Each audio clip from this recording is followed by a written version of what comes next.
Ya, Assalamualaikum warahmatullahi wabarakatuh. Selamat pagi. Untuk pembahasan materi kali ini tentang basic waveform ya. Jadi sebelum kita lanjut ke materi selanjutnya yaitu time domain analysis atau frekuensi domain analysis, saya di sini mau jelaskan dulu tentang basic waveform. Jadi yang disebut sebagai basic waveform itu adalah sebenarnya sinyal sinusoid.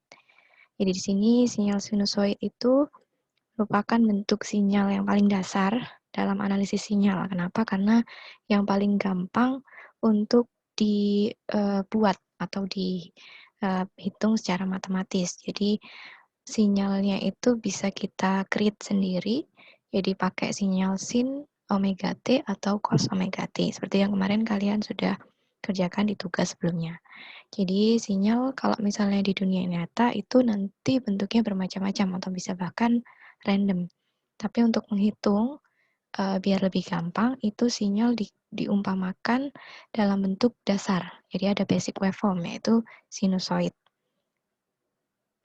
Jadi nanti waktu perhitungan biasanya dicocokkan dengan sinyal sinusoid ini. Jadi sebagai referensi. Jadi biasanya mungkin untuk contohnya ya untuk Fourier itu untuk mentransformasikan sinyal dalam domain waktu ke frekuensi, dia acuan dasarnya atau basic waveformnya yang digunakan adalah sinyal sinus. Ini saya ini ya, sinusoid ini. Jadi sinyal sinusoid itu ada cos sama sin.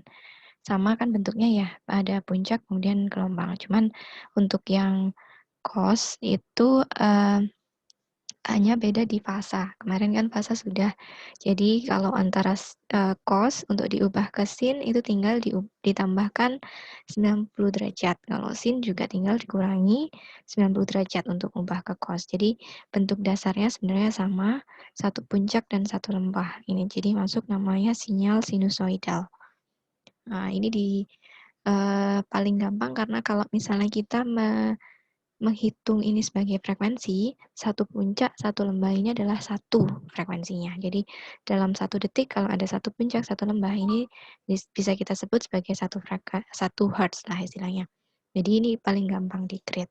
Nanti kalau misalnya untuk bentuk yang lain ada lagi juga nanti yang dipakai di wavelet. Jadi biasanya kalau di Fourier pakainya sinus, kalau wavelet nanti kita ketemu nanti bentuk yang analisis sinyal biomedis ya. Setelah yang ini nanti semester depan itu ada bentuk-bentuk basic atau basic waveform yang lain. Ada HAR, ada Shannon, ada Dolbeschis, kemudian ada biorthogonal, Gaussian, Mexican head, dan Coiflet. Di sini masing-masing punya equation sendiri-sendiri. Jadi nggak lagi sesimpel sin omega t atau cos omega t. Jadi nanti kalaupun memang kalian secara matematis bisa menemukan sinyal basic yang lain atau basic waveform yang lain, bisa nanti kalian sebut nama kalian di sini gitu ya. Tapi itu ada kaidahnya untuk menemukan suatu dasar basic waveform. Jadi sebenarnya nggak cuma ini, ada lagi banyak. Ada yang mungkin Dolbeschis ada yang 4, ada yang 20, ada yang 8, ada yang Xian. Nah, ini masih sampai sekarang pun masih banyak karena sinyal di real life atau misalnya kayak sinyal biomedis itu bentuknya kan random ya. Jadi bentuknya pun bisa macam-macam. Sebenarnya intinya nanti tinggal mencocokkan bentuk sinyal ini ke sinyal yang kita punya. Semakin banyak yang cocok atau semakin banyak yang nanti ada korelasi, itu nanti yang kita buat untuk analisis. Jadi makanya basic waveform ini sebenarnya penting. Nah, kita untuk yang dasar kita kenal dulu nanti yang sinusoid. Jadi kalau sinusoid tinggal ya ini tadi 1 hertz itu biasanya satu puncak dan satu gelombang. Kalau di MATLAB biasanya satuannya pakai radian, tinggal diubah aja 2pi radian, ya tinggal 2pi kali F gitu ya. Kalau misalnya fasa di MATLAB biasanya pakai pi karena radian juga ya. Jadi kalau kita kenalnya derajat, kalau dihitungan tinggal dibalik aja 2pi itu sama dengan 360 derajat. Berarti 1 radian sama dengan 360 dibagi 2pi. Sama kayak frekuensi. Tinggal nanti kalaupun mau dijadikan bentuk periode tinggal dibagi per T besarnya ya. Nah ini karena dia bentuknya berubah-ubah seiring dengan waktu, maksudnya ada rentang waktu tertentu.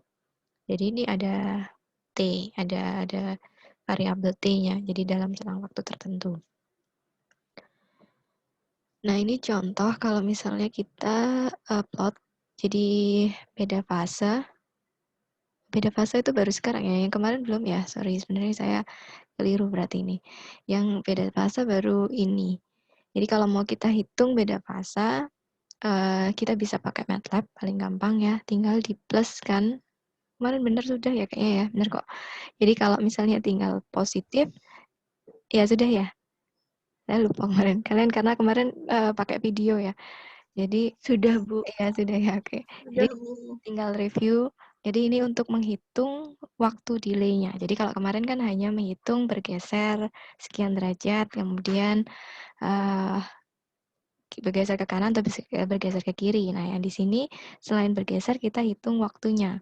Jadi bisa pakai plot sama kayak MATLAB kemarin. Nah, tinggal ditambahkan fase, kemudian dihitung berapa pergeserannya. Kalau yang di sini, ini contohnya frekuensi samplingnya 1000, kemudian frekuensinya dia 2 Hz, jadi kemudian yang satu ditambahkan fase 60 derajat ya, jadi 60 dikalikan bentuk radian dulu, karena MATLAB itu maunya bentuknya radian. Jadi tinggal dikalikan 2pi per 360. Nanti untuk waktunya, karena T-nya, karena 2 Hz ya, kan berarti T-nya 1/2, jadi 0,5 second. Nanti tinggal dimasukkan rumus ini, theta per 360 dikalikan T besar, atau theta per 360 dikalikan F-nya. Tinggal dimasukkan, terserah kalian mau pakai yang 2 Hz atau pakai yang T-nya. Jadi tinggal dimasukkan perkalian ini dan dia terlihat bergeserannya berapa second. Atau kalau misalnya di sini pakai milisecond ya, berarti 83,3 milisecond. Sebenarnya ini nanti pun bisa dihitung juga ya, kalau misalnya dari plot susah, nanti kan terlihat ya, ini kan dari sini dititikkan di berapa, kemudian di sini ada juga, atau bisa jadi hitungan manual ini. Tinggal nanti gesernya, kalau positif berarti geser ke kanan, kalau negatif berarti geser ke kiri. Nanti ini efek fase ini ngaruh ke delay. Jadi kalau misalnya kita analisis sesuatu biasanya akan dimungkinkan untuk terjadi beda fase. Jadi misalnya setelah ditransformasikan, kemudian ditransformasi balik atau dihitung apa korelasi atau apanya, nanti bisa jadi bergeser. Nah, nanti untuk menghitung berapa gesernya kemudian dikembalikan lagi, itu ya bisa juga dengan cara yang seperti ini paling gampangnya.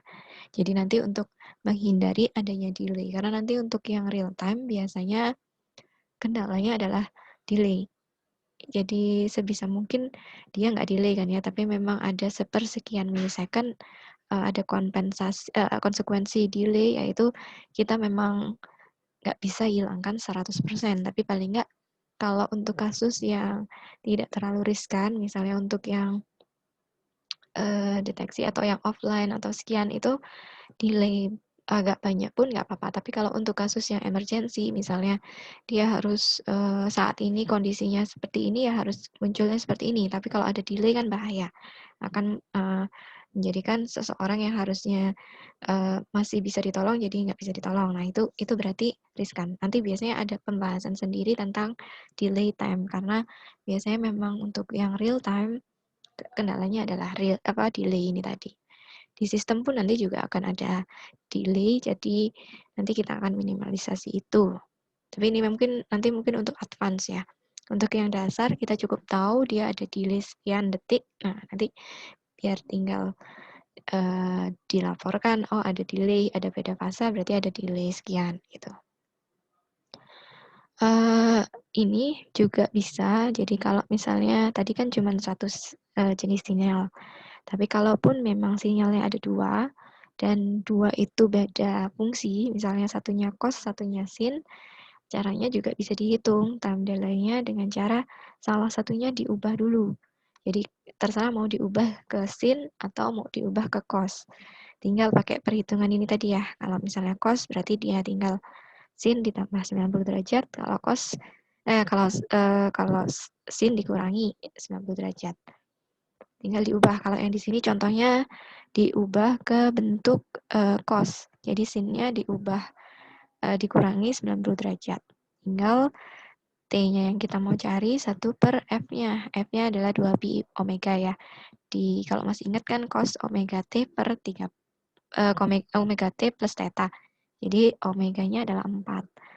Nah, di sini tinggal kalian masukkan 2pi per 4 dapat nilai periodenya 1,57 second. Kemudian ini untungnya ini sama-sama ya. Jadi sama omeganya sama. Jadi omeganya 4. Nanti kalau beda dia tinggal dijumlah aja nanti biasanya. Kalau ini untuk pasanya dia beda ya. Satunya ada pasa, satunya nggak ada.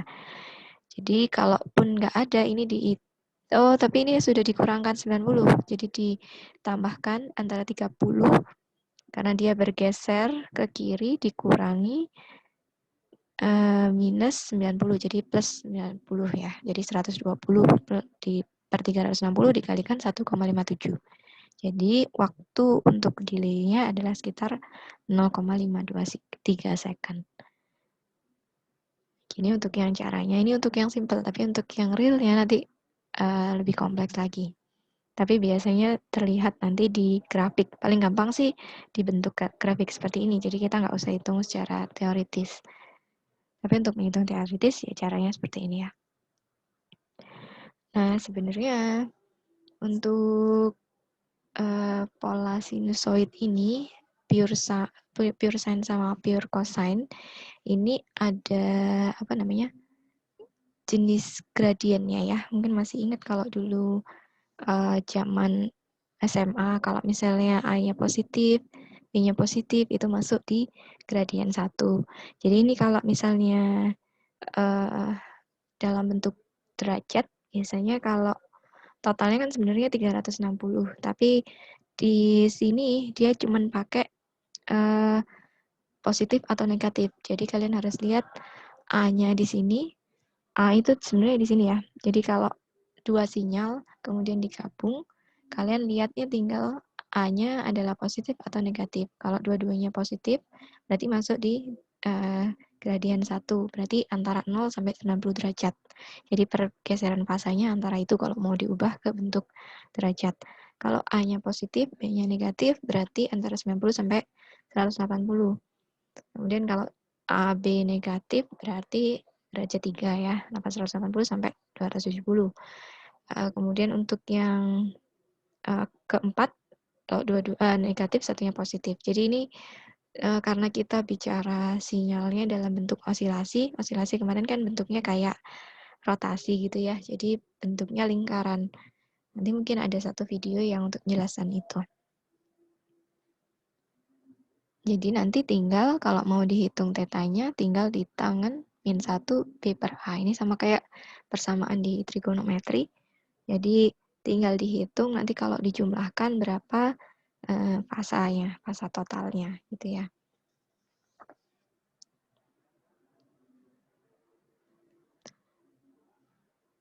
Nah ini contoh yang kedua. Jadi kalau misalnya ada satu sinyal tapi di dalamnya ada, jadi ini kalau yang tadi kan dua sinyal yang nggak pisah ya. Tapi kalau yang ini dia satu sinyal tapi di dalamnya ada dua jenis sinyal, ada sinus dan kosinus.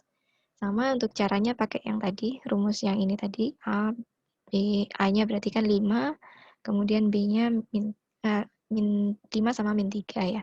Berarti ini dua-duanya negatif, berarti harusnya ada di derajat 2 atau gradien 2, berarti antara 90 sampai 180.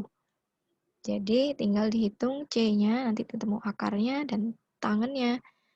Tetanya bisa jadi kotangan B per A. Nanti dapatnya 31 derajat.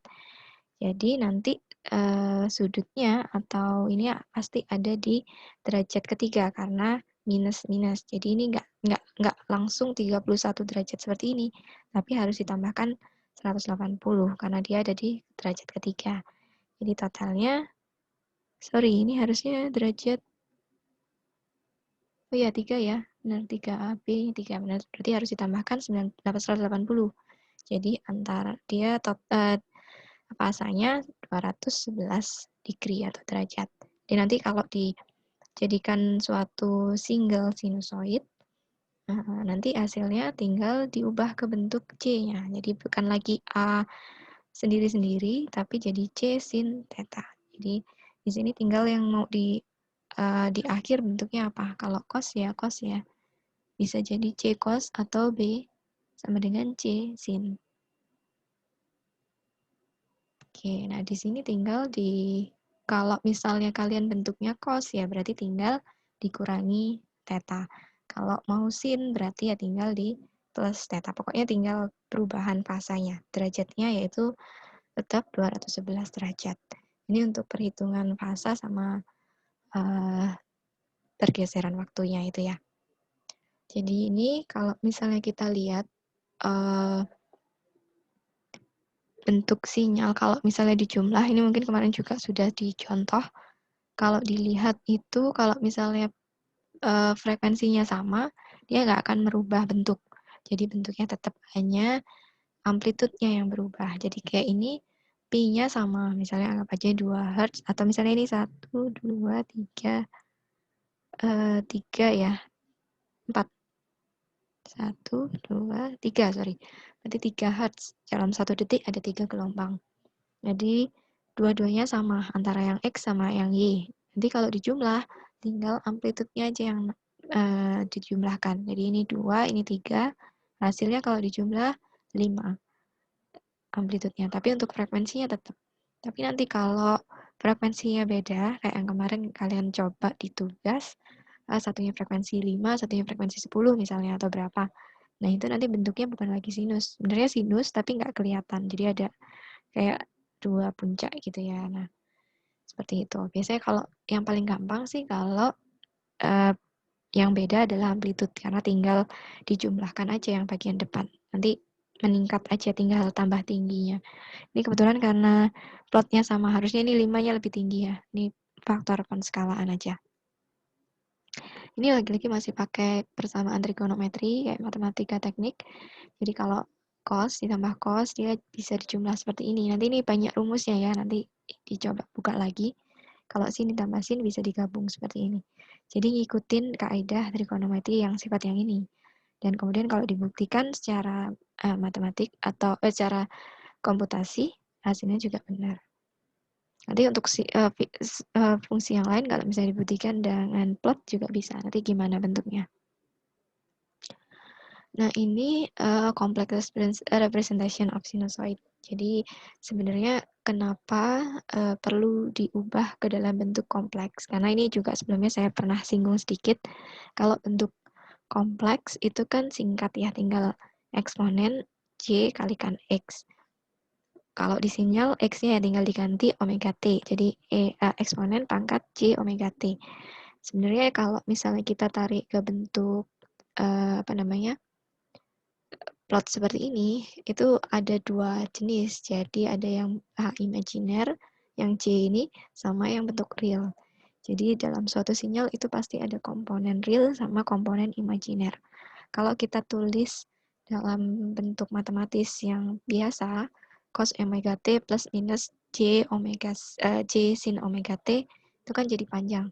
Jadi untuk memudahkan perhitungan dan menyingkat itu atau menyederhanakan, biasanya dipakai complex representation. Jadi oleh Euler ini dijadikan persamaan seperti ini.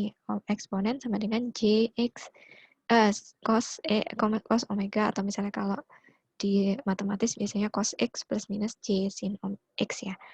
Dengan J-nya biasanya kalau untuk yang orang komputasi biasanya pakai simbol J, atau kalau orang matematis teori biasanya pakai I. Sama-sama imaginary. Nilainya kalau masih ingat akar minus 1. Nah, itu nanti kalau dihitung kan harus pakai konjugat dan sebagainya. Nah, nanti lebih gampang kalau misalnya dihitung berdasarkan eksponen. Nah, ini sebenarnya contoh sih. Kalau misalnya Euler 10 time factornya dia ada ini ya frekuensinya. Jadi didapat nanti bentuknya seperti ini untuk satu sinyal. Jadi ini untuk yang real, yang ini yang untuk yang imajiner. Ini frekuensi samplingnya 500 Hz, berarti dalam 1 detik dia ada 500 titik ya. Nah, nanti kalau mau dibuktikan secara ininya, sebentar. Kalaupun di MATLAB sebenarnya ada juga, tinggal dimasukkan sih sebenarnya bagian real sama imajiner. Mungkin ini ada di contoh di buku. Sebentar, ini sebenarnya saya pakai di buku ya. Semoga kalian sudah dapat bukunya. Jadi di sini itu dia kalau di MATLAB tinggal kayak gini. Ini saya lupa masukkan ya. Jadi di MATLAB tinggal kalau mau lihat komponennya, tinggal plot aja real sama imajiner. Jadi kalau misalnya saya contohkan di MATLAB.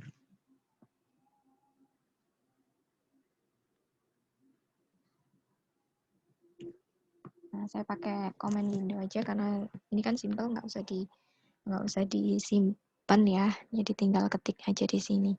Tinggal kalau misalnya mau contoh yang kayak di buku, fs-nya 500, kemudian t-nya dia berarti dari selang waktu 0 sampai 1 dengan perpindahannya frekuensi sampling 1 per fs ya. Jadi periodenya sekitar 1 per 500, 0, berarti 0,002 ya, 0002. Ini tinggal diplot. Kalau misalnya kita mau plot sendiri-sendiri pun sama. Kalau ini tadi kan dipisahkan jadinya X-nya adalah cos omega T ya. Cos X kan ya. Berarti cos dikalikan 2πf. Frekuensinya di sini dia dianggap 1 ya. Berarti kalau misalnya nggak ada ya berarti tinggal 2π aja. Ini dianggapnya dia 1 Hz. 2 kali pi. Kalikan T-nya. Sorry. Kemudian Y-nya sama dengan sin kalikan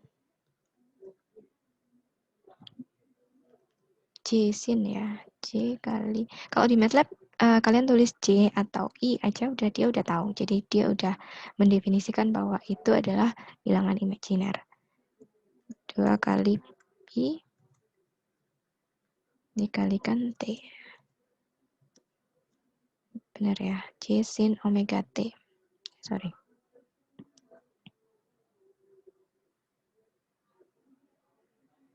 Aku time domain. Sebentar.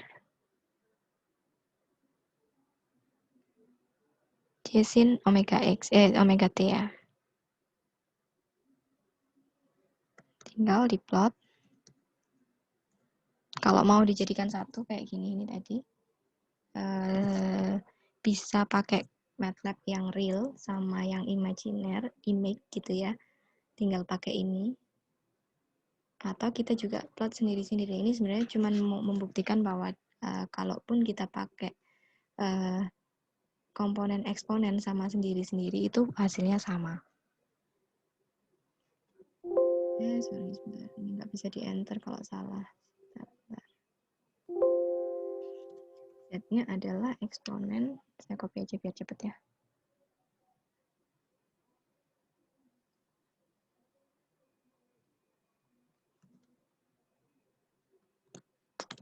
Oke, kalau yang di plot yang ini, nah dia dapatnya ini. Nanti kita plot sendiri-sendiri.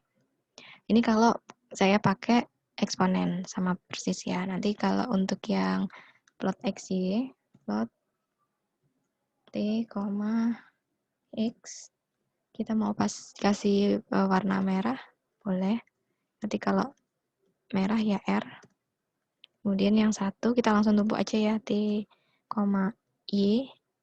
Kemudian warnanya kasih titik-titik boleh. Berarti kalau titik-titik sama kayak itu tadi, titik 2 gini, kalikan B untuk warnanya biar beda. T, Y, complex or argument in NOR. Y-nya J kali sin omega T.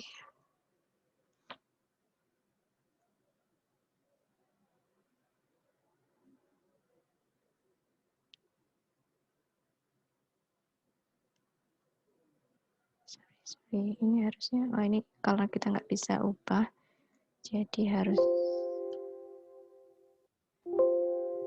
Y-nya dia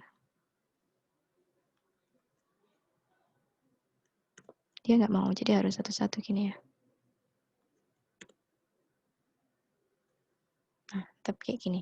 Jadi sama aja kalaupun kita mau ubah ke dalam bentuk satu-satu, harusnya dia sama. Sebentar ini.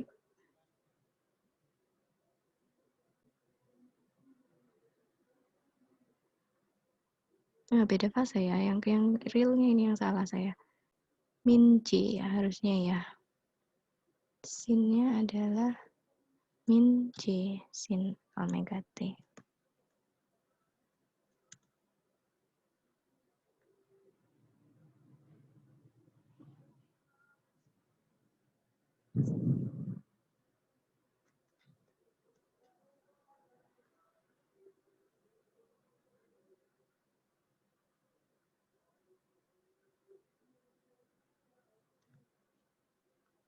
Like argument ignore. Harusnya ini dia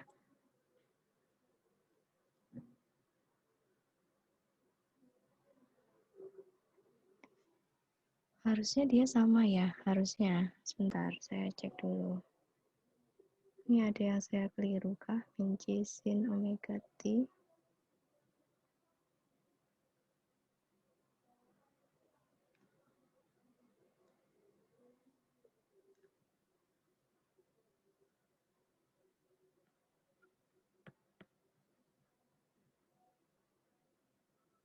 Harusnya ini mungkin ada yang saya keliru J-nya ya. Harusnya sih kalau misalnya diplot sendiri-sendiri, ini sama kok. Jadi kalaupun ini tujuannya di sini hanya mau membuktikan bahwa kalau misalnya Euler dengan eksponen itu hasilnya sama aja dengan kalau misalnya kita plot antara cos sendiri, kemudian sin sendiri. Tapi yang sin ya ada bentuk imajinernya. Jadi ini tadi saya ada salah di mana ya? Sin-nya.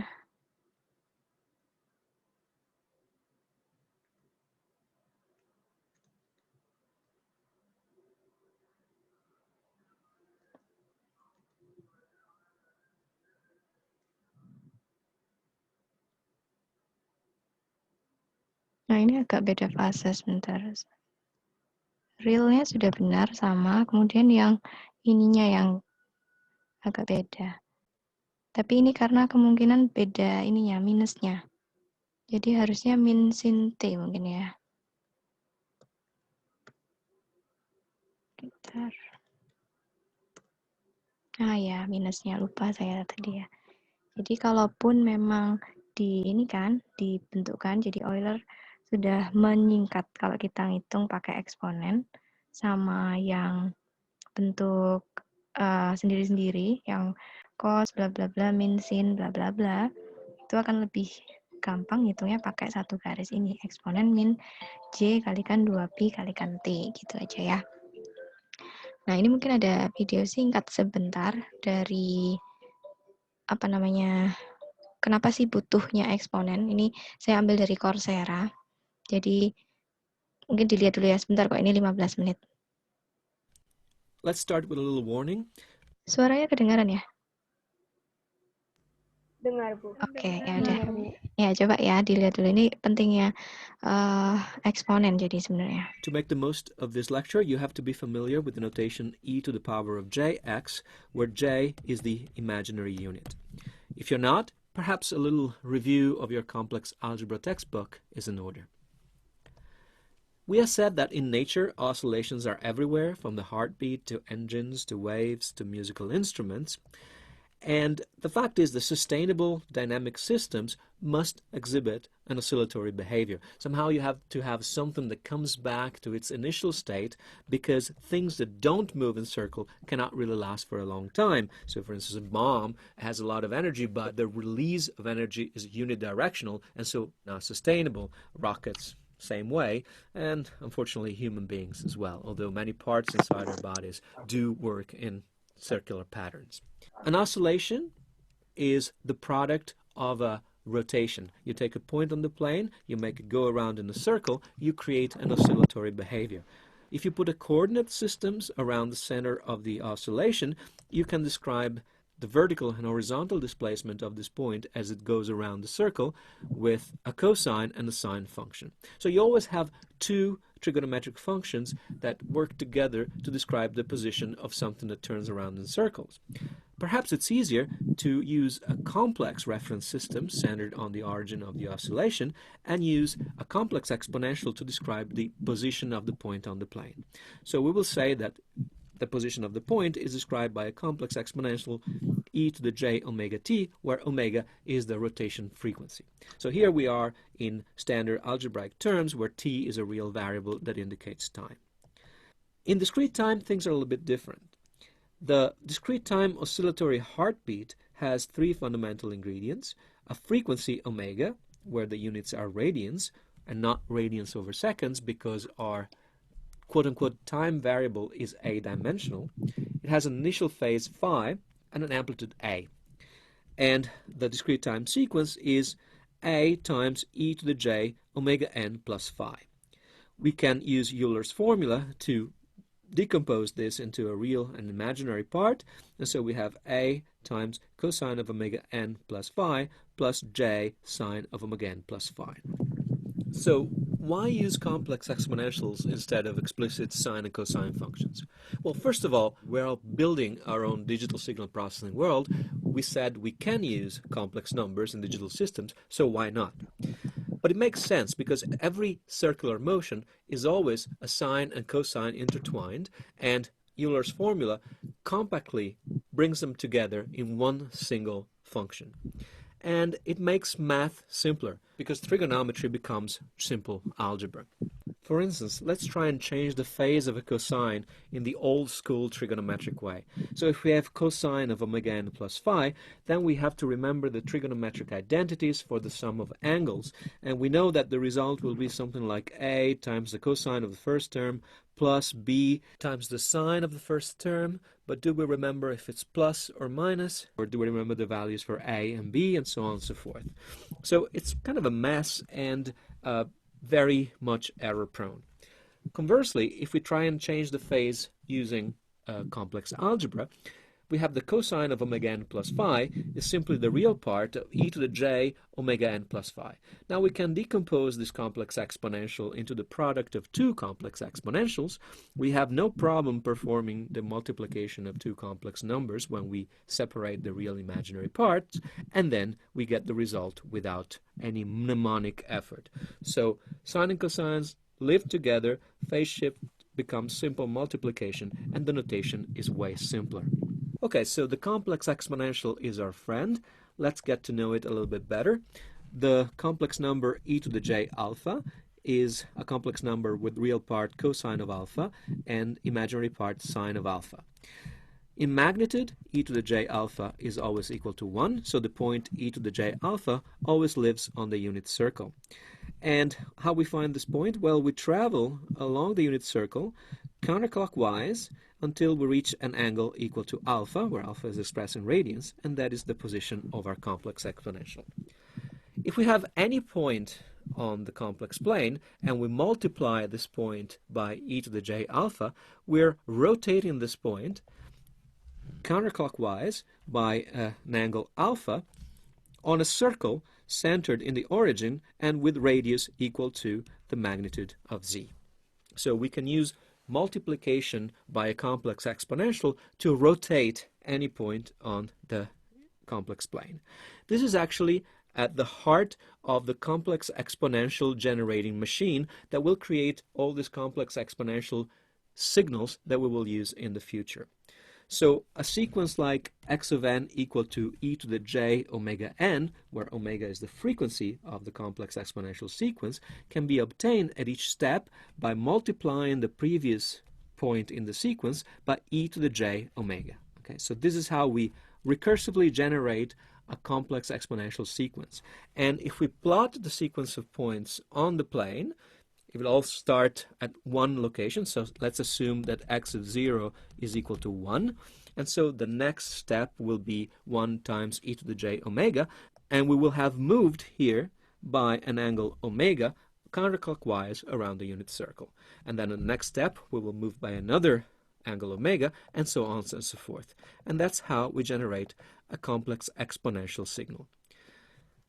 Here in this example, you see that after 12 steps, we go back to the original point. So clearly we can say that omega is equal to 2 pi divided by 12, because in 12 steps we have gone back to the starting point. After going around the circle, the sequence repeats. Of course, the initial point need not be 1. We can start at any arbitrary point on the complex plane, and the complex exponential sequence will proceed exactly in the same way, where we advance counterclockwise by an angle omega at each step. And here, for instance, we keep the same frequency of 2 pi over 12, and so we will repeat the pattern once again every 12 steps. Now, so far, there haven't been any surprises with respect to standard complex algebra, but here is one key fact about discrete time complex exponentials. In discrete time, not every sinusoid is periodic. As a matter of fact, if you choose an arbitrary omega, there's a high probability that you will never end up on any of the previous points in your complex exponential sequence, as you can see in this picture here. What happens, in fact, is that the complex exponential is periodic in n only if the frequency is a rational multiple of 2 pi. So it is of the form of a fraction, a ratio of two integers, times 2 pi. It is rather easy to see why it must be so. So remember, the condition for periodicity for a discrete time sequence is the following: x of n equal to x of n plus capital N, where capital N is an integer indicating the period of the sequence. If we now use complex exponential sequences explicitly, we have e to the j omega n plus phi equal to e to the j omega n plus capital N plus phi. So omega and phi are arbitrary frequencies and phase. We can now dismantle this equation by splitting the complex exponentials into products of individual terms, like in this line here. And if we now simplify the terms that are left and right, we obtain that the condition for periodicity is simply e to the j omega capital N equal to 1. This poses a condition on omega because this expression is true only when omega n is a multiple of 2 pi. That's when the complex exponential hits the unit on the complex plane. So we can rewrite this as omega n equal to an arbitrary multiple of 2 pi, so let's call that 2 capital M pi, with m an integer again, and we obtain finally the condition on the frequency for the complex exponential, which is what we said, a rational multiple of 2 pi. Now let's go back to an arbitrary point on the unit circle, e to the j alpha. It is clear that we can add any multiple of 2 pi, positive or negative, to alpha and land exactly in the same position. In other words, the same point on the unit circle can have many names. It could be e to the j alpha, or e to the j 2 pi plus alpha, or say e to the j 6 pi plus alpha. Alternatively, it could be e to the j minus 2 pi plus alpha, and so on and so forth. So one point, many names, this we call aliasing. The consequence of aliasing, the consequence of this natural property of the complex exponential, is that in discrete time it puts a limit on how fast we can go around the unit circle with a discrete time signal. You may have experienced the consequences of this upper limit on the speed that we can achieve in discrete time when looking, say, at an old Western movie. And you have a stagecoach that rolls into the frame of the movie, and although the stagecoach is moving in one direction, the wheels appear to be moving alternately backwards and forwards in a sort of unpredictable pattern, as in the example that we're playing right now. To see why this happens, let's go back to the concept of this complex exponential generating machine. It is rather intuitive to see that the frequency of this machine is restricted to the interval 0 to 2 pi. If we try and use a frequency that is larger than 2 pi, what happens is we incur automatically into aliasing. Remember, for instance, if at each step we're moving by an angle omega, in creating the next sample, well, we would have exactly the same result if we used a step which is omega plus an arbitrary multiple of 2 pi. So Whenever we go outside of the 0 to pi range, because of the inherent 2 pi periodicity of the complex exponential, we fall back via a modulo operation into the 0 to pi range. But even within that range, we have to be careful about the backwards and forwards motions. So let's analyze this in more detail. Here in the picture, you have the first 12 samples of a discrete time complex exponential at a frequency 2 pi over 12. So this sequence takes 12 samples to go one full revolution around the unit circle. If we want to go faster, then we have to choose a faster frequency. So for instance, if we pick omega equal to 2 pi over 6, it will only take 6 steps to complete a full revolution. Let's go even faster. 2 pi over 5 will require 5 steps. 2 pi over 4 will require 4 steps. 2 pi over 3, 3 steps. And finally, if we take a frequency of 2 pi over 2 equal to pi, we have a rotation that is not really a rotation. We're just oscillating between this point and this point. So we're completing half of the circle at each step. Can we go any faster than that? Well, the answer is not really. If we try to take a frequency that is bigger than pi, so say omega bigger than pi and less than 2 pi, we will be traveling more than half the circle in one step. But another way to look at this move, if you want, is that the point has traveled omega minus 2 pi in the clockwise direction instead. And this angle is in magnitude smaller than this angle. So in a sense, trying to go faster than pi at each step corresponds to going slower in the other direction. The thing is exacerbated if we take a frequency omega, which is equal to 2 pi minus alpha with alpha small. So now at each step, we're going almost a full circle, right? So the first step will be like so. We go all the way around minus a little tiny alpha here. And then we continue, and at each step we repeat the same large movement. As we accumulate these angles, you can see that the apparent motion, even at the slow speed at which I'm changing the slides, correspond to a clockwise motion at the speed of alpha. And remember, alpha is very small. So that's really what's happening to the wheels of the stagecoach. They're moving too fast with respect to the frame rate of the film camera. To illustrate aliasing in more dramatic detail, here's a video obtained by artificially rotating the picture of a bicycle wheel with 4 spokes. So this wheel has a 4-fold symmetry, and the aliasing angles will alternate faster than if we had a single point rotating around the unit circle. As the angular velocity increases, and the angular velocity is displayed in degrees per frame in the top left corner of the video, we can see that the motion alternates between a forward motion to a backwards motion and then a sense of stationarity as the angle is around 45 degrees, and then forward motion again, and so on and so forth.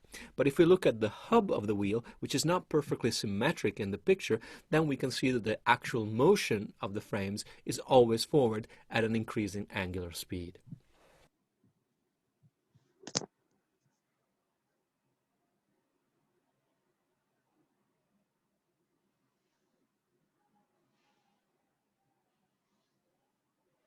Oke, ini tadi cuman penjelasan. Jadi saya ambil ini dari Digital Signal Processing, course-nya dari Coursera. Jadi mungkin kalau mau kalian akses dari situ juga bisa.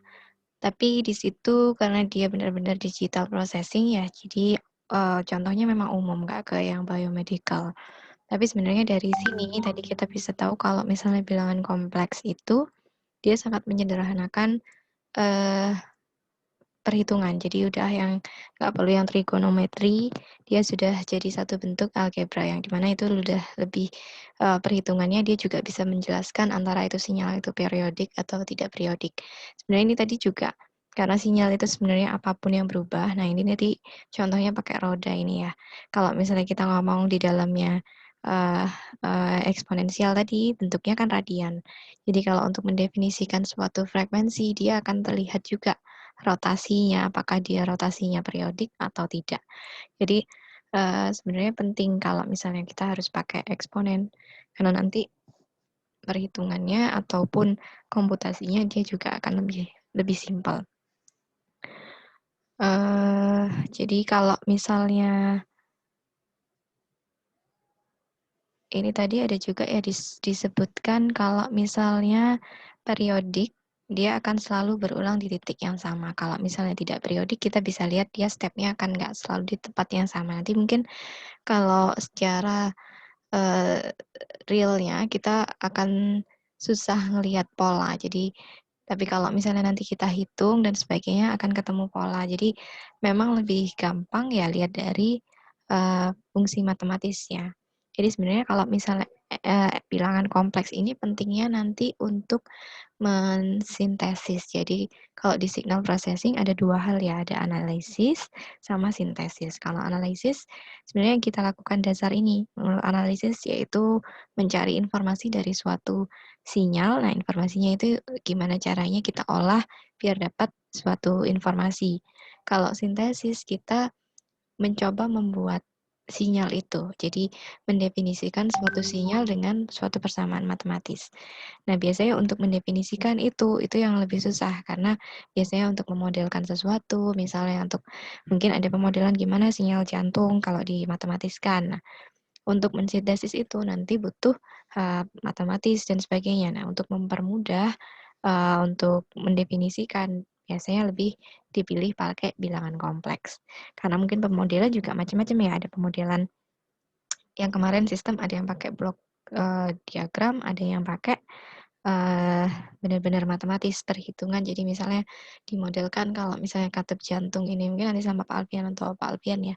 Jadi kalau misalnya alirannya seperti ini nanti arusnya gimana dan sebagainya. Itu untuk perhitungan bilangan kompleks ini nanti akan lebih banyak dipakai di sintesis.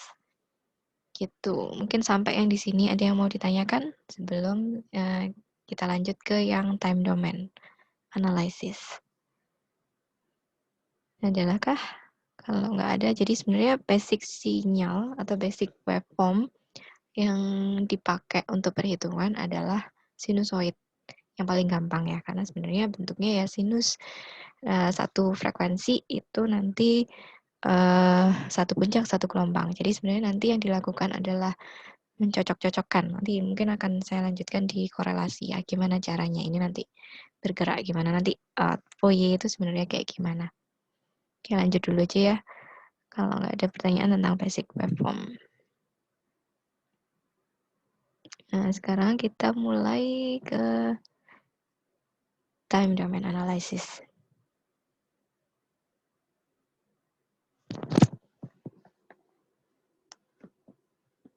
Nah, ini kalau misalnya kita bicara tentang time domain analysis, kemarin ada juga yang contoh kalau masih ingat suatu grafik.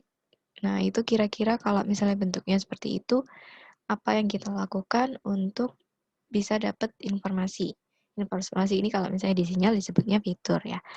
Jadi yang kalian lakukan yang paling gampang adalah menghitung mean kayak gitu ya, mean, variasi, kemudian variance atau standar deviasi kayak gitu.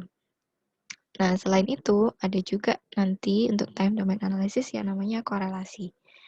Jadi selain kalau misalnya lihat dari mean-nya ternyata nggak bisa membedakan juga, nanti kan sebenarnya kita paling banyak dilakukan untuk sinyal ini adalah ini kelihatan nggak ya? Oke, gini dulu deh. Sebenarnya paling banyak dilakukan adalah transformasi ya, atau misalnya nanti sinyalnya macam-macam. Jadi kalau misalnya dari mean dia masih tidak, sebenarnya paling banyak itu kan kita pakai klasifikasi. Jadi misalnya ini sinyal ini termasuk jenis yang apa, normal atau abnormal, atau misalnya monitoring. Nah, itu nanti kalaupun mean, standar deviasi, variance itu tidak bisa memberikan perbedaan antara kedua jenis, kita bisa pakai opsi lain dari time domain. Jadi ada yang namanya korelasi.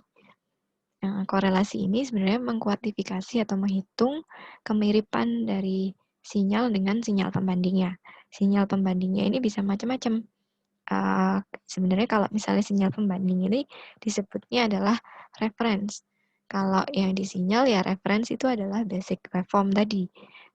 Basic waveform bisa macam-macam. Yang paling gampang adalah sinusoid ya.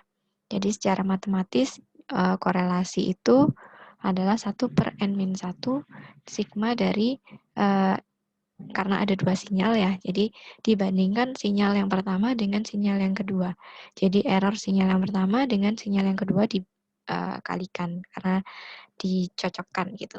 Jadi kalau misalnya kalian di statistik pernah lihat, oh ini ada korelasinya atau enggak, dilihat dari Pearson koefisiennya. Nah, kalau yang seperti ini bentuknya disebut Pearson correlation atau namanya normalized correlation karena dia untuk menghitung similarity-nya atau kemiripannya itu biasanya dibagi jumlah n-nya atau jumlah titiknya, n-1. Jadi perlu dinormalisasi dulu, makanya namanya normalized correlation. Atau kalau misalnya dalam statistik biasanya disebut Pearson correlation.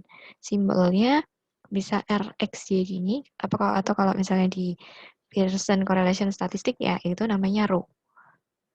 Nah, sebenarnya dia lihat cocoknya sinyal. Jadi ini sebenarnya kan sinyal sinus ya, dan dia dicocokkan per titik. Jadi meskipun ini, tapi ada kelemahannya juga korelasi karena dia bentuk yang sama tapi beda fasa, itu pun bisa jadi korelasinya 0. Kan kalau misalnya korelasi itu nilainya antara 0 sampai 1 atau minus 1 sampai 1 ya. Kalau misalnya dinormalisasi berarti min 1 sampai 1. Kalau semakin tinggi korelasi berarti semakin mirip atau semakin cocok.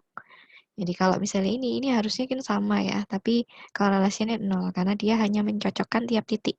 Jadi di sini korelasi itu secara matematis hanya mencocokkan titik yang di sinyal pertama dengan titik yang kedua. Jadi misalnya titik yang pertama ini dengan titik yang ini kan nggak match. Kemudian ada lagi yang di sini ada, nah ini dia hitung korelasinya ada 1 koefisien. Kemudian di rata-rata jumlahnya, dijumlah, dibagi, akhirnya dapat. Dan ternyata 0. Ini kelemahannya korelasi.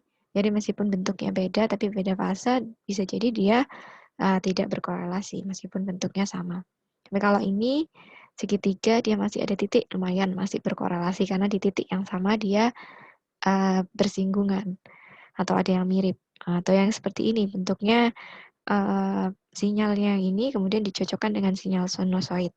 Jadi sebenarnya yang dilakukan Fourier itu adalah seperti ini. Jadi mencocokkan bentuk sinus ke bentuk sinyal yang kita punya. Jadi contohnya gini, misalnya kalau sinus itu kan gampangnya 1 derajat, pulpen saya mana? 1 derajat itu 1 puncak, 1 ini ya. Kita punya sinyal misalnya. Kemudian dari Fourier, makanya kalian kan hitung kalau secara matematis ada deret Fourier, karena dia mencocokkan 1 derajat, 1 hertz, dicocokkan ada titiknya enggak, ada titiknya enggak, ada titiknya. Kemudian dia bergeser lagi dari yang 1 derajat, kemudian ganti yang ke derajat, sorry. 1 hertz, kemudian berganti ke yang 2 hertz. Kalau 2 hertz kan berarti tinggal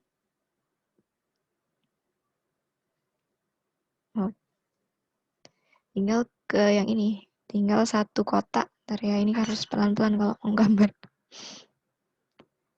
1 kotak berarti ada 2 ya. Kalau misalnya tadi 1 detiknya dia 1 puncak, 1 gelombang, nah kayak gini. Tinggal dicocokkan titik yang berapa, ini berapa, kayak gini berapa. Makanya ada namanya deret Fourier. Jadi dia menghitung setiap sinyal nanti dengan basic waveform-nya adalah sinus. Nanti kalau 3, jadi dihitung nanti makanya bisa kelihatan spektrum frekuensinya dari 1 hertz dia keluar berapa, misalnya 1, dia nanti akan nambah magnitudenya 1. Kemudian ada lagi misalnya, dia nambah lagi. Kemudian kalau udah mentok sampai akhir ya nggak ada, dia 2. Frekuensi 2 hertz ada berapa misalnya, 3 dan seterusnya. Makanya nanti spektrumnya bentuknya frekuensi dan ini magnitud. Semakin banyak frekuensi itu muncul, itu akan berarti frekuensinya dominan. Intinya sebenarnya Fourier seperti itu, tapi dia menghitung nggak cuma pure simple correlation, tapi ada matematisnya. Jadi ada pas Fourier transform itu ada nanti perhitungannya tambahan ya, nggak cuma ini. Mungkin nanti di dalamnya ada korelasi, ada lainnya, cross correlation. Nah, tapi intinya sebenarnya dia adalah pakai time domain analysis yang correlation. Sebentar, mana tadi PPT? Oke, lanjut. Nah, ini ada yang normalized correlation. Ada juga yang kalau misalnya sinyalnya reference-nya rata-rata sinyal dan referensinya 0, itu bisa disederhanakan. Jadi misalnya antara rata-rata ini ya tadi, rata-ratanya 0, ininya 0 kan bisa disederhanakan jadi dihilangkan, jadi seperti ini. Oke, kalian jangan bingung ya kalau misalnya di sinyal simbolnya ada 2, ada yang N, ada yang T, kenapa? Nah, karena memang di sinyal itu ada 2 representasi, masih ingat di awal, ada yang analog sama ada yang digital. Tapi keduanya sebenarnya mirip, cuman beda di beberapa. Misalnya kayak ini, aduh sebentar. Nah, kalau untuk yang digital, N itu adalah sequence, jadi jumlah datanya. Jadi biasanya N besar atau N pakai kurung seperti ini, kalau untuk sequence yang per titiknya. Tapi kalau untuk yang analog, dia pakai periode, jadi ininya pakai T. Kemudian satu lagi, ini sum ya, kalau misalnya di digital dia pakai penjumlahan sum biasa, kalau yang di analog dia pakai integral, karena dia continue. Kemudian yang satunya titik N, di sini pakai T. Kurungnya juga beda. Kalau misalnya kurungnya kotak, di sini berarti dia digital. Kalau kurungnya biasa, dia dan T, biasanya dia analog. Jadi kalau analog biasanya pakai integral seperti ini. Tapi bentuknya sama. Jadi kalaupun kalian sudah harus tahu kalau misalnya, oh kayak gini bentuk digital atau bentuk discrete-nya. Kalau misalnya kayak gini, oh bentuk continue atau bentuk analog. Jadi tinggal diubah. Untuk perhitungannya juga lebih gampang kalau untuk yang rata-rata sinyal sama referensinya 0, karena tanpa dihitung errornya dulu langsung dikalikan secara langsung. Dan ini di sini dia tanpa perlu mengurangi min 1. Kalau yang tadi kan ada min 1-nya ya. N-1. Nah, yang di sini langsung N. Jadi artinya dia bisa langsung dikalikan dengan sinyal referensinya. Nah, makanya itu dia disebut unnormalized correlation. Jadi kalau misalnya kita punya istilah korelasi, itu biasanya bisa berarti 2 ya. Jadi bisa yang normalized correlation atau yang unnormalized correlation ini. Tapi kalau misalnya kita sudah fix pasti yang Pearson, itu berarti pasti yang correlation, yang normalized. Jadi cuman beda di rumus saja, tapi intinya sih sama kok. Jadi sebenarnya perhitungan korelasi ini angka yang didapat hanya membandingkan titik per titik. Jadi kita kalaupun harus mengkuantifikasi suatu sinyal, kalau misalnya, oh sinyal ini bagus karena lebih beraturan, atau oh sinyal ini nggak bagus, kayak gitu kan nggak bisa dibuktikan ya, karena kalau misalnya sesuatu engineering atau kita fisika atau kita matematis itu harus ada bukti fisisnya. Jadi dengan cara korelasi ini, salah satunya bisa dicek nanti, oh misalnya, oh ini bagus, nggak ada sinyal noise-nya, karena sesuai referensi sinyalnya dia harusnya seperti ini. Berarti kalau misalnya beda, berarti ada sesuatu yang bukan, mungkin noise atau mungkin ada tambahan yang lain. Nah, kalau misalnya pakai nilai korelasi, kita bisa mencocokkan kemiripannya. Kalau misalnya min tadi, minnya nggak bisa terlalu menggambarkan, misalnya bisa pakai korelasi. Jadi dibandingkan dengan sinyal pembandingnya. Kita kalau misalnya punya, kalaupun nanti sinyalnya bukan sinus, nanti bisa juga bisa sinyal yang lain ya, karena basis waveformnya bisa beda-beda nanti. Nah, kemudian kalau misalnya pun itu tadi ya, kalau misalnya dia dapatnya kita yang unnormalized, terus kita mau ubah ke normalized, kita bisa pakai konversi ini. Jadi tinggal di persamaan Pearson kan. Jadi RXY yang dari anormal kurangi normalized dibagi N-1 dikalikan S-nya. S ini adalah standar deviasi. Jadi tinggal kalau mau pakai varians boleh. Varians sama standar deviasi ini kan cuma akar ya. Jadi cuma kuadrat, beda di kuadrat. Kemudian kalau misalnya ini tinggal di akar. Jadi terserah mau yang pakai yang mana. Tapi ini pun nggak terlalu beda jauh intinya, hanya nanti beda di batasnya. Kalau misalnya rentang unnormalized itu antara 0 sampai 1, kalau yang normalized dia min 1 hingga 1. Jadi hanya beda di rentang itu. Nanti tinggal kesepakatan maunya pakai yang mana gitu ya. Kemudian kalau misalnya kita selain pakai korelasi, ada juga yang namanya covariance atau COV itu. Jadi sebenarnya mirip juga sama kayak ini ya korelasi, akan sama. Cuman di sini dia nggak pakai perhitungan S-nya atau standar deviasi, jadi langsung. Jadi intinya antara kalau misalnya fitur statistik mirip-mirip kayak mean sama root mean square, nah itu cuman beda akar.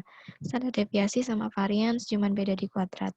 Kemudian ini korelasi sama covariance bedanya cuman perkalian standar deviasi. Jadi tapi itu bisa jadi nilainya beda. Jadi bisa dijadikan fitur atau informasi tambahan yang kita butuhkan gitu ya.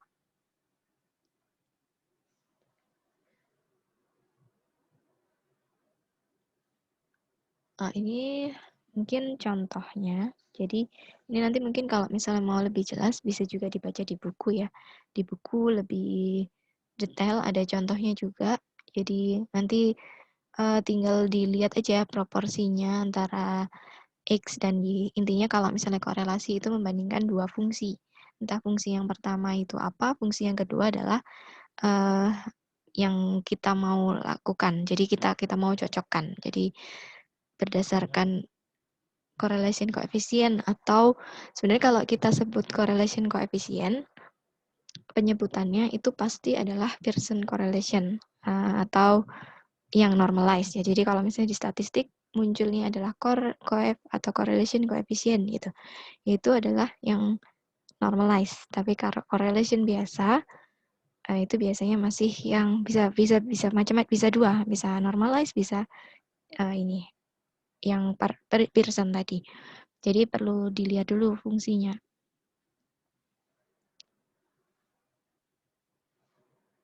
Ini contohnya kalau misalnya sinyal sinus dibandingkan dengan sinyal square. Jadi yang satu ada dua sinyal ya, yang A ini adalah sinus dibandingkan dengan square, yang kedua ini cos dibandingkan dengan square.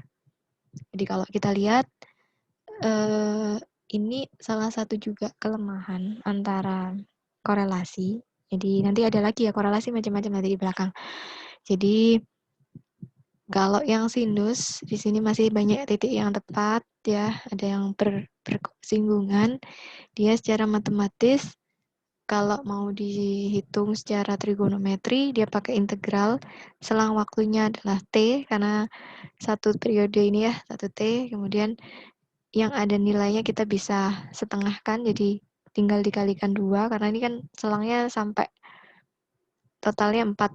Nah, ini dihitung manual didapatkan dia korelasinya adalah 2/pi. Ini tinggal masukkan biasa ya, T-nya, T kecil ini T per 2 dikurangi 0 dan seterusnya.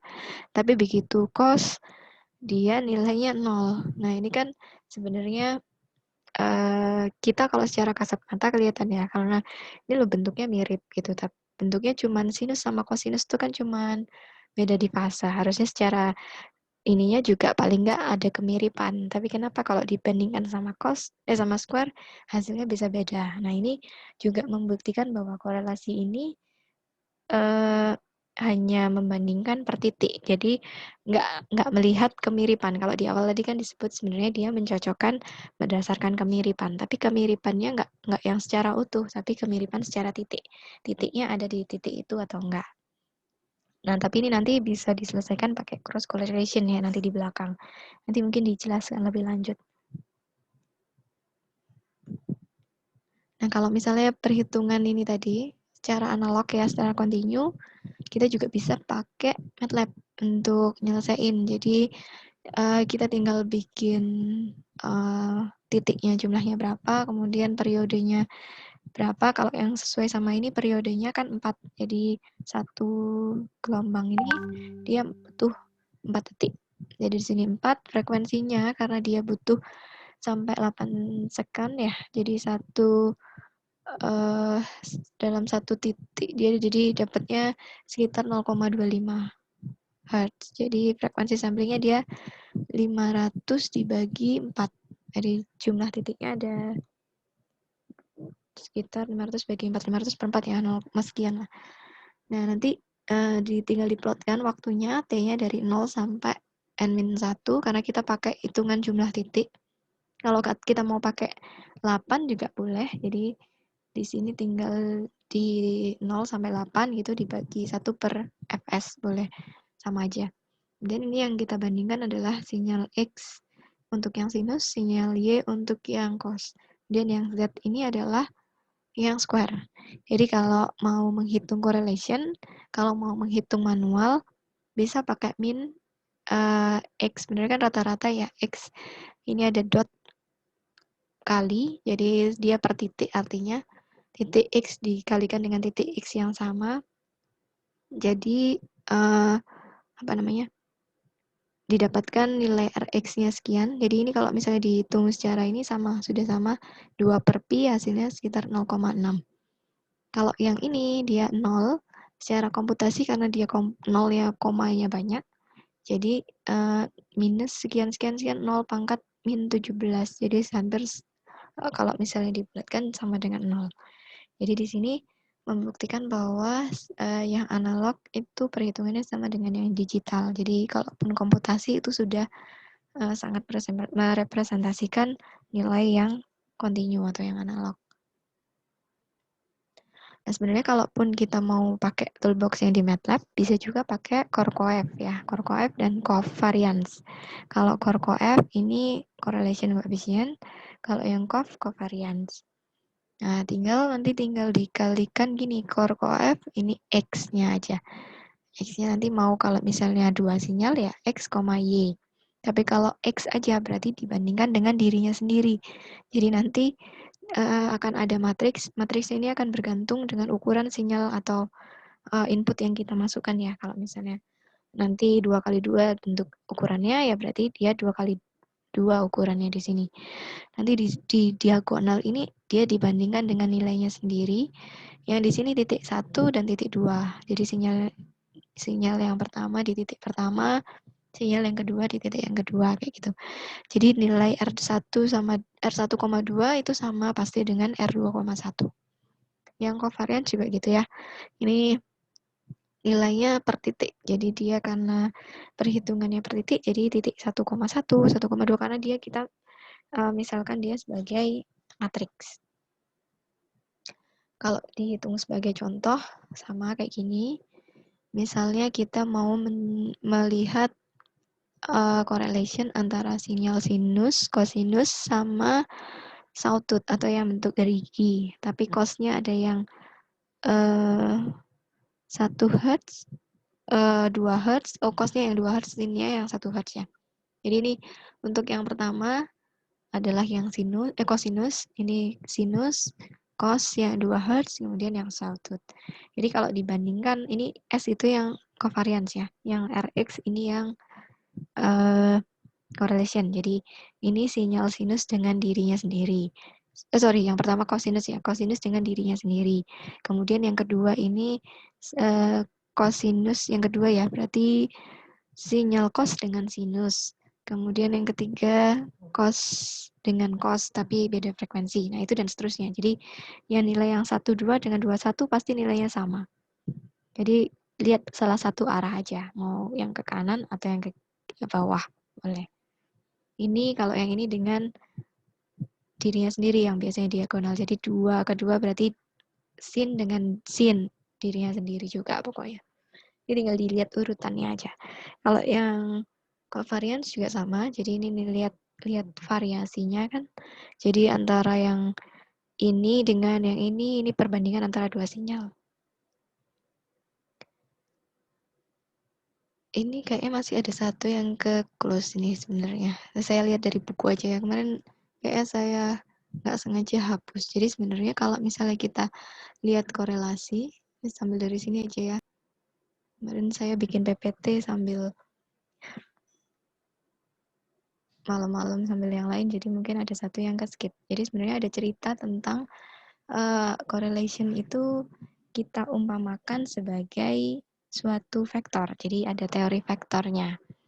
Mana ya teori vektor ya?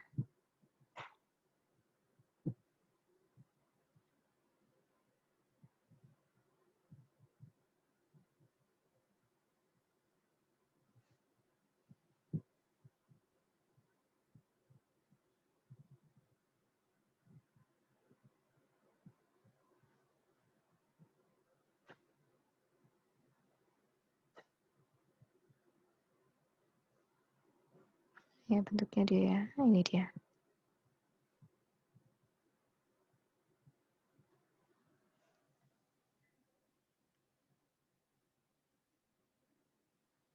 Titik 3.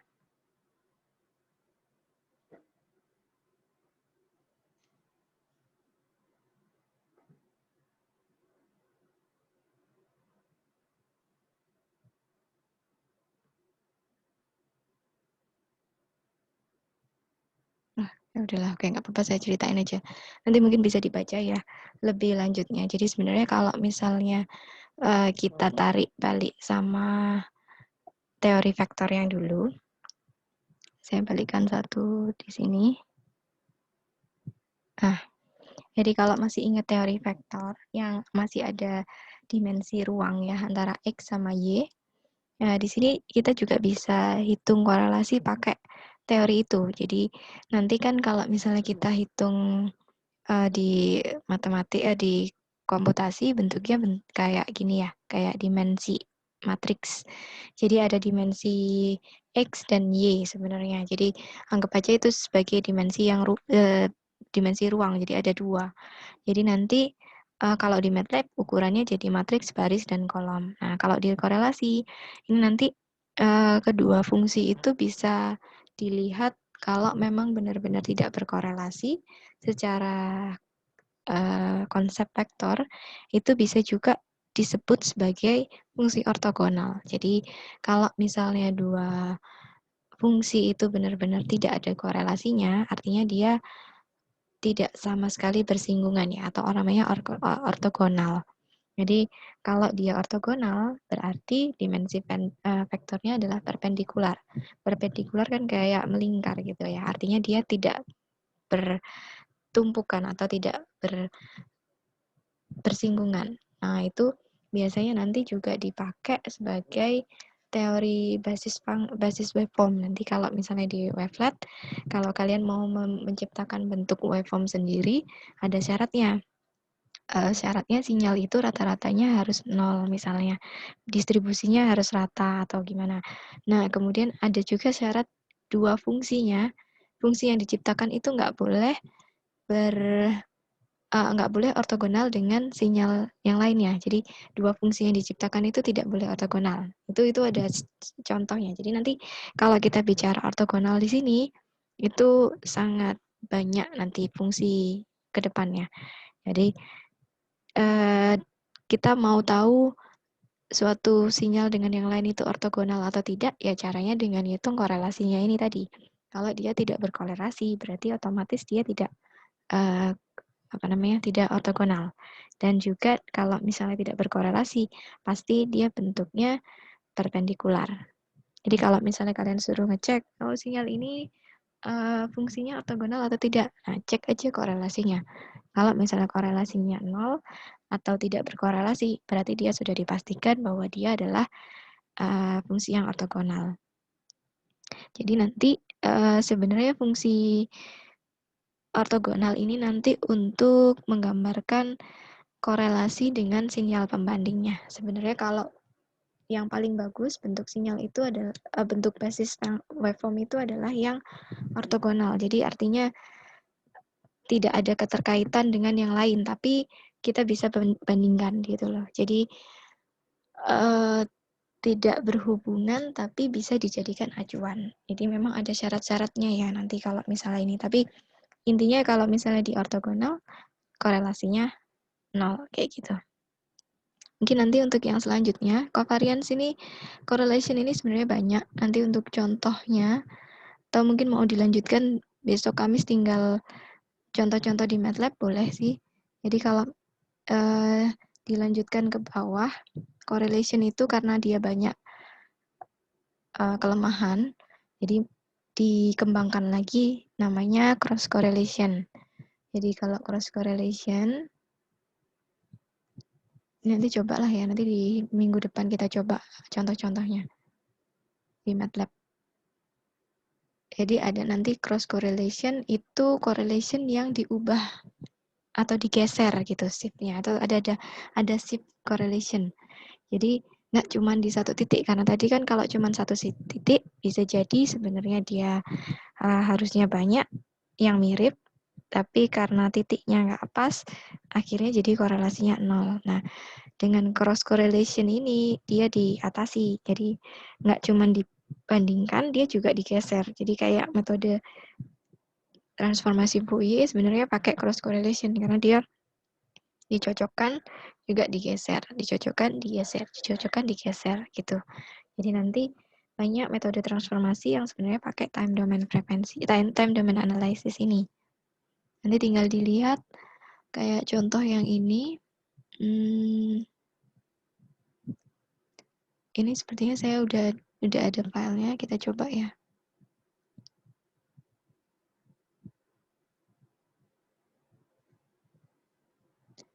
Ini correlation biasa. Kalian boleh coba yang ada di MATLAB ya. Masing-masing contohnya. Boleh kalau misalnya kalian nggak ada installer MATLAB, pakai Octave Online. Ini untuk yang pertama tadi ya. Untuk yang perbandingan sinus dengan square kalau nggak salah.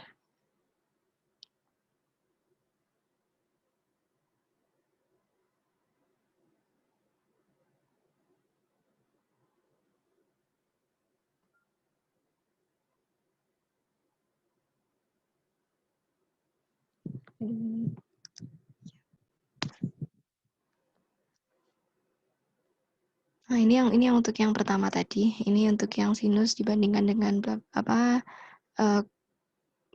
dibandingkan dengan square ya. Kalau yang EEG kayaknya yang ini correlation.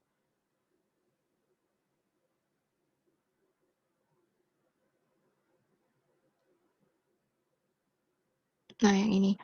Jadi ini data EEG. Jadi sesuai yang di sebentar ini datanya ada nggak ya? Oh, syukurlah ada. Soalnya laptop saya sempat drive-nya hilang semua, jadi saya ada beberapa yang nggak bisa, saya belum ambil, nah takutnya nggak ada itu tadi. Nah, ini data salah satu contoh data EEG ya. Dia bentuknya kalau misalnya kita lihat, ini cuman di channel CE yang pertama. Jadi di EEG ini kalau kita lihat dia ada banyak data. Nah, dia kalau misalnya diklik dia sampai 1536 ukurannya. Nah, yang diplot adalah ini CE. Jadi CE ini ada 23 channel sebenarnya. Jadi aslinya yang ini raw-nya. Jadi channel pertama sampai channel ke-23. Nah, kemudian ini sepertinya sih datanya beda sama yang di buku ya, pakai data saya sendiri kayaknya. Karena yang di buku ini EEG data 1 saya nggak ketemu, tapi akhirnya saya pakai data EEG yang lain. Jadi sebenarnya kalau yang di sini mau dilihat apakah sinyal sinus 6,5 Hz dan 14 Hz sama dengan gimana korelasinya kalau dibandingkan dengan nilai EEG yang sinyal EEG yang real. Nah, karena EEG-nya nggak ada, tapi nggak masalah. Saya punya data EEG, nanti bisa saya share juga. Jadi data EEG-nya bentuknya seperti ini, benar-benar nggak ada pola, nggak ada ini ya. Kemudian ini adalah sinyal sinus. Sinyal sinus yang saya pakai ini kayaknya yang pertama yang 6,5 kayaknya. Jadi ini dari total 23 channel, saya cuma ambil channel pertama aja. Jadi channel pertama itu kalau nggak salah yang di frontoparietal. Yang di depan. Nah, ini saya tinggal ambil panjangnya, ya berarti tinggal N, length EEG jumlahnya 1536 ya. Kemudian frekuensi sampling ini frekuensi sampling waktu EEG-nya diambil. Jadi biasanya sudah diketahui. Kalau misalnya kalian nggak ketahui frekuensi samplingnya, ini bisa bahaya ada bias atau ada aliasing. Jadi harus diketahui minimal panjang data, jumlah data, atau frekuensi sampling. Kemudian yang saya coba di sini sesuai soal 6,5 Hz sama 14 Hz ya. referensi sinyalnya. Jadi saya mau lihat korelasinya.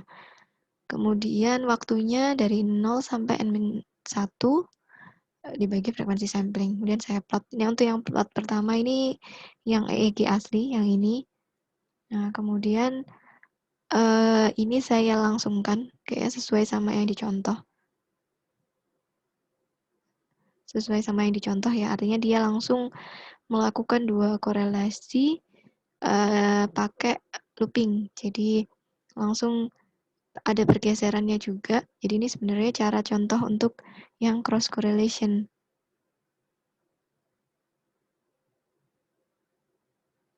Nah, mungkin secara sederhananya kayak gini nih. Jadi dia awalnya untuk satu sinyal yang sama, kemudian dicek korelasinya dia 0. Kemudian digeser sekian detik, kemudian dapat 0,71. Kemudian digeser lagi shift-nya jadi fasanya ya, fasa atau terserah mau pakai millisecond, pakai waktu yang digeser atau pakai derajat, intinya sama. Nah, ini digeser dia dapat korelasinya 1. Jadi nanti bisa dilihat, bisa ditunjukkan hasilnya antara correlation sama time shift itu ada hubungannya. Jadi makanya ini yang dipakai di konsep cross correlation untuk mengatasi masalahnya correlation yang biasa, yang tadi karena cuman pakai 1 nih ya. Atau bisa juga disebut namanya shifted correlation. Cross correlation namanya. Nah, ini saya coba juga di contoh saya. Ini untuk yang atas itu yang 6,5 ya harusnya. Nah, yang atas itu yang 6,5, kemudian yang bawah ini adalah yang 14 Hz. Jadi saya cuma pakai cos, pakai fungsi cos, kemudian ini pakai saya pakai contoh yang di buku ya, jadi pakai min, jadi min EEG-nya dikalikan fungsi Y. Kalian kalau mau pakai cross correlation juga boleh, tapi cross correlation itu di MATLAB ada nggak ya? Jadi kalau nggak ya pakai ini ya, sama-sama dia namanya min EEG dikalikan dengan fungsi pembandingnya. Fungsi pembanding ini bisa macam-macam, tapi yang dicontohkan di soal dia pakai sinyal sinusoid. Saya pakai ini di sini pakainya cos 6,5 sama cos 14. Jadi tinggal dikalikan nanti dapat correlation-nya sama hasil pergeserannya. Nanti tinggal dicari maksimum correlation-nya berapa. Kemudian diplot. Nanti dapat hasil plotnya seperti ini. Jadi kalau misalnya secara hasilnya langsung keluar kan kita nggak tahu mana aja titiknya. Nah, ini bisa kita lihat kalau misalnya diplot. Jadi ini nanti sebenarnya pun agak masih maksa sebenarnya ya, karena ini ya masih belum di 0. Jadi fungsinya diplot juga bisa kita lihat ternyata meskipun dia ada titik yang sama, tapi ini ya masih belum sama-sama mulai di 0. Nah, biasanya kalau di signal processing harus di baseline dulu atau dimulai dari 0, karena bisa jadi ini amplitudenya dia naik seperti ini. Tapi kalau memang sinyal aslinya seperti itu, ini sebenarnya sudah baseline ya, karena ambilnya langsung dari alat yang sudah ada rangkaian baseline-nya. Jadi noise dari power line atau dari apapun biasanya sudah teredam. Tapi kalau kita biasanya ngambil data sendiri dan datanya belum ada ground, belum ada power line cancellation-nya, biasanya sinyalnya langsung muncul sinyal sinus. Jadi bentuknya EEG, ECG-nya atau sinyalnya tuh nanti bentuk sinus naik gitu. Jadi nanti kelihatan kalau di plot ternyata ada noise-nya harus difilter dulu misalnya. Nanti filter mungkin sama Pak Agib terakhir ya. Ini anggap aja ini datanya udah dapat, udah bagus, kemudian tinggal kita cross correlation. Hasilnya di sini nggak saya keluarin ya. Ya sebenarnya ini ada di sini correlation-nya antara kalau untuk yang 6,5 Hz dia lebih banyak yang titik yang sama sekitar 0,3, kalau yang 14 dia 0,1590 ya. Dengan waktu shift-nya sekitar ini 13950 sama 175.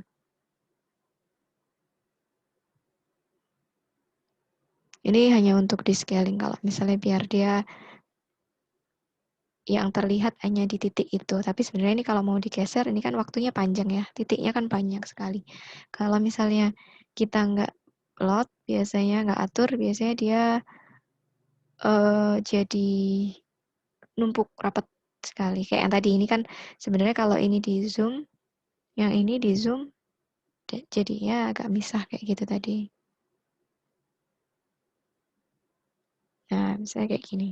Sama aja. Ini cuman diambil dari 0 sampai dari waktu ke 2 sampai 2,6. Gitu mungkin contohnya. Jadi sebenarnya korelasi ini kalau saya sebenarnya pribadi jarang pakai time domain karena saya kebanyakan pakainya yang frekuensi domain karena nanti ada konsekuensi tertentu dari time dia nggak bisa terlalu memisahkan. Tapi memang yang paling gampang untuk mencari fitur adalah fitur waktu ya, karena bisa kita hitung sendiri manual pakai statistik.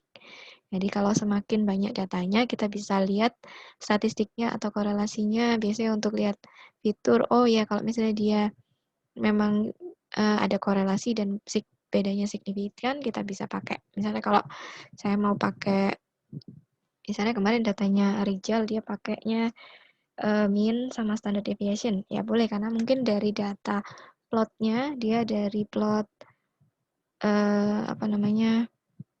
sinyalnya untuk yang foto PPG-nya ternyata antara sinyal yang pertama, sinyal yang kedua paling gampang pakai mean. Kemudian ada peak-nya yang dilihat. Nah, itu nanti kita tentukan sendiri berdasarkan kebutuhan. Jadi, kira-kira kita plot. Paling gampang kita plot dulu sinyalnya. Kira-kira dari sini apa ya yang bisa membedakan antara yang kita mau tuju. Kira kalau misalnya dari waktu, oh kayak misalnya jantung, misalnya PQRST. PQRST ini cuma butuh di R ke R-nya aja. Oh, berarti kan kita butuhnya time domain analisis ya. Jadi lihat dari waktu ke waktunya atau lihat dari peak-nya atau nilai maksimumnya.